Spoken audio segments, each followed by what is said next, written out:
ជាតិរស់បានដោយសារស្មៃសំយោគតែជីវិតបងភ្លឺពេលដែលមានអូនចូលមកថ្ងៃ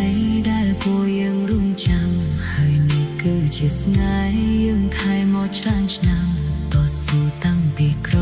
ហូតដល់មានបានទោះអាក្រក់ឬល្អបងតែងមានអូនក្បែរប្រាណបងសូមសាភាក្នុងថ្ងៃនេះថាបងពិតជាស្នេហ៍ដួងខែរូបនារីឈរបនដូចកាយរូបពណ៌សអូនល្អ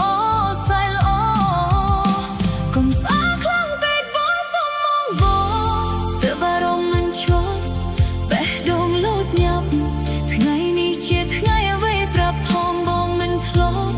ចាស់ទុំរៀបចំឲ្យយើងក្លាយជាគូគប់អូនគឺជាប្រពន្ធដែលបងទុកអូនដោយត្រង់សូមជួបបេះដូងមួយនេះផងតើបានទេ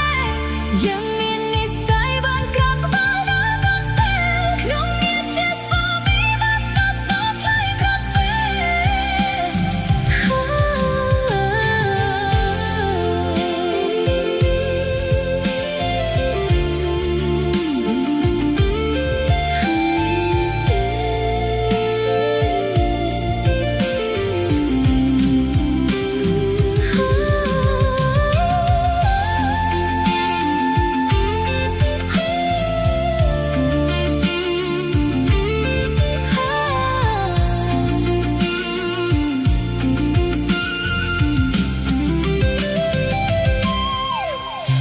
ធ្លាប់ដកទៅកាន់សក់តាំងពីក្មេងថ្ងៃនេះប៉ាកាត់សក់ឲ្យអារម្មណ៍កូនហាក់ប្រែផ្សេង